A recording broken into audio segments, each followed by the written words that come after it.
the outlaw dance or outlaws getting into rock? How did they fit in? When did that happen specifically? I know a few brothers spoke on it a little bit, but like to know the outlaws were a part of it. You know, when did they get in, and who did they see? What inspired them to do what they do? If they want to answer that. And that's Generation X to me. They didn't fit into nowhere. They created crap. You know what I'm saying? They were high, ballistic, and ready to rumble. So they had nothing to do. This is my neighborhood now, okay? I'm from the streets. They're hanging out, doing all their, you know, getting ready. Anything's blasting on the box or on their little 8-track or whatever, and they just run away. And that's what they were doing. That's, for me, that's Generation X. There was no style in there. I'll stab you, I'll whip you, slap you, chop you, and just basically drop on the floor, pick it up, do a split, hold my clocks, come up, take your head up, and that's what it was. There was no style here. They didn't learn from nobody. They were all high. We didn't have TVs. You know what I'm saying? There's no inspiration in it. That's what they felt. They felt oppression. And that's what it was.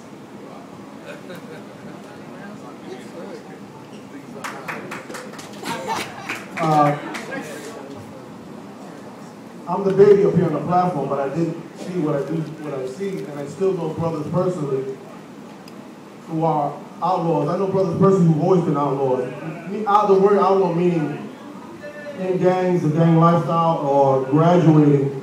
You know, the gangs were mostly kids. And then when the cats got older, the majority of them went MC, meaning they joined a motorcycle club or they became a biker. And they changed, you know, it's like graduating, it's like going from high school to college. You know, you stop doing certain things and you start doing other things. I know a lot of brothers personally, I'm not gonna name names, and I've seen them dance to this day. Some of them the age of these brothers are up here. And I can't tell you when they started doing this or doing that, but they still do it. A lot of them still. You drop a record, they get down. It's, you know, like any of us, when we hear a certain record, we get busy.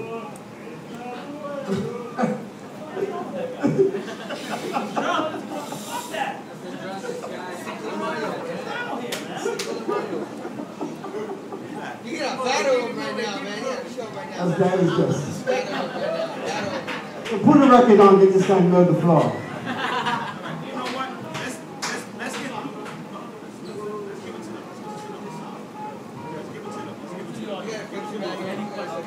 Okay. Yeah, we're gonna start the Q&A. All right, first question. Yo, what's up? I was just wondering if you guys could describe the jams that were going on at that time, like kind of the atmosphere, like the feeling of it. Obviously it's very different from today, but you know, what was good about it, what was bad, you know, just so we can get a feeling. I could answer that because my generation is from jams. But first and foremost, jams existed in every neighborhood. And when I say by that, it's because you had certain family members that would stick a speaker out through a fire escape, play the music from inside, you know, get police barricades from the neighborhood police station and seal off that block for a period of time, you know, say from like 10 o'clock to like 3 o'clock. And that'll be your block jam and block sessions, you know what I'm saying? When you say jams, jams really depicts the people who had, you know, music jam sessions in the neighborhood. The music resonated through the projects. Guys that were, you know, congueros. Guys that would bring to the black claves. You know, somebody would hear a conguero, then they would come down with some claves, some maracas, some cuido,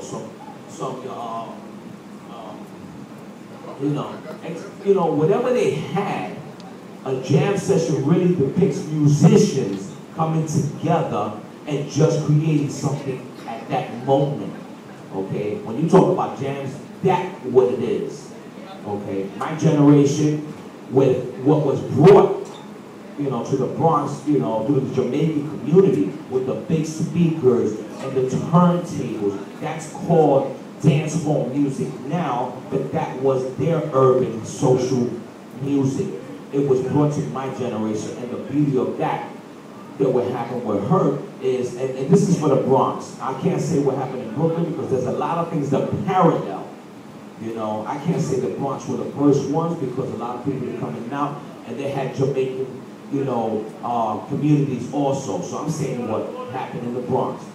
What it did is allowed Who Hurt to throw a house party that became so packed that he brought it down to the community center.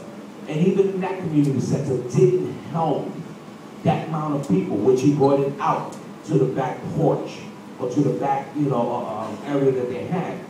And since he brought others that he didn't know that wanted to be a part of this party that wasn't on a guest list or didn't have, a personal friend who was there, it allowed the community to come out and share this music and this energy. So then it was moved to see the park.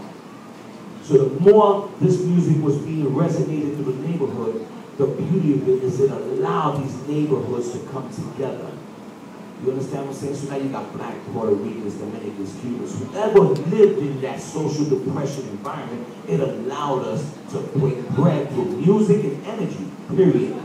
It allowed us to break bread to the point where cultural interests, cultural diversities are being shared.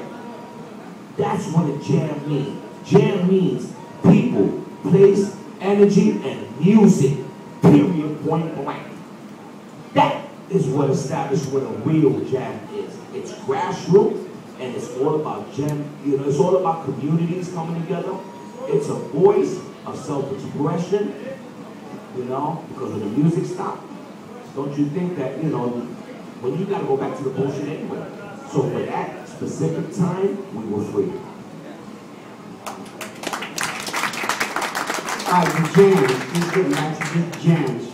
We used to throw a lot of jams in like St. Barbara's, St. Martin's, in Bushwick, and it would be like 200-300 strong in this place, getting down, rocking. It was always a contest.